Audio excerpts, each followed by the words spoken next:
اور میں نے تو فرنیچر دیا تھا، اور میں نے کبھی یہ دیا تھا وہ دیا تھا، تو یہ تہمت کا جواب قیامت میں دینا پڑ جائے گا۔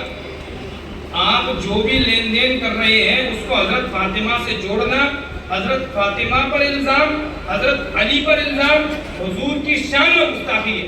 آپ یہ سمجھ لو اچھے طریقے سے، تیرے دیو بھیا یار سنت کیوں بول رہے ہو اس کو؟ سب سے پہلی بات تو کس نے بولا سنت ہے؟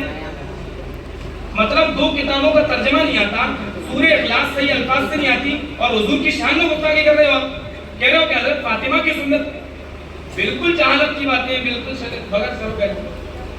اس کی پکڑ آخر تو بہت خطرناک ہو سکتی ہے، آپ کیا سمجھ رہے ہیں؟ مذاق نہیں ہے یہ بات، اس لیے میں نے کہا نا واسلو بات تو سمجھاتا ہوں کہ اس کی آخر تو بہت خطرناک پکڑ ہو سکتی ہے۔ سوچو جس کا گریبان حضرت فاطمہ نے پکڑ لیا ہو، جس کا گریبان حضرت علی نے پکڑ لیا ہو، اور رسول اللہ نے جس کے گریبان پر حملہ کر دیا، بچ جائے گا؟ بتاؤ بچ جائے گا؟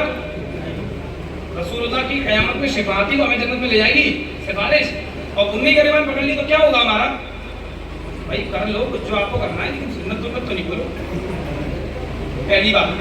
دوسری بات، اب آدمی جو کچھ بھی اپنی بچیوں کو دے رہا ہے، جہیز سامان دے رہا ہے، میں بہت بہت زیادہ شکر گزار ہوں آپ کا کہ آپ نے مجھے اس کے لیے وقت دیا، کیونکہ میں سوچ رہا تھا کہ اس ٹاپک پر کبھی کسی نہ کسی اسٹیج سے سمجھانا تھا مجھے، لیکن آپ نے مجھے موقع دیا، میں آپ کا شکر گزار ہوں۔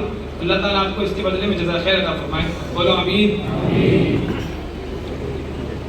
اب جہیز کی جو رسم ہے، اس کو باریکی سمجھنے کے لیے ایک چیز کلیئر ہو گئی کہ سنت آج کلیئر ہو گئی، سمجھ میں آ گئی؟ سنت تو بولنا بھی، بولنے دینا بھی نہیں ہے۔ کوئی کہہ بھی رہا ہوں تو ہم سے کہے بھیا سنت مت بولے، ہمارے مانڈ کے جواب تو آگے بات، اگر کوئی شخص اپنی بیٹی کو کچھ سامان دینا چاہتا ہے، اس کی جتنی حیثیت ہے، میں جہیز کا بالکل وہ طریقہ بتا رہا ہوں جس میں آپ دے سکتے ہو، میں لے سکتا ہوں، میں دے سکتا ہوں، آپ لے سکتے ہو، بالکل میرے پاس میری حیثیت پورا، میں نے اپنا بجٹ بنایا ہے، 3 لاکھ روپے کا میرا بجٹ بنایا، ہر آدمی کی حیثیت اس کے مال و دولت کے حساب سے الگ الگ ہوتی ہے۔ میرا بجٹ یہ بنا کہ مہمانوں کو کھانا کھلاؤں گا، اس کے بعد یہ وہ کر کے میرے پاس 1 لاکھ روپے بچا۔ میں نے یہ دیکھا کہ 1 لاکھ روپے کا سامان مجھ سے جو اپنی بچی کی ضرورت کے لیے ہو سکتا تھا، تمام سامان میرا خرید لیا اپنی بچی کی، اور میں نے اپنے سمجھی صاحب سے جا کر کے کہہ دیا کہ یہ لو آپ کو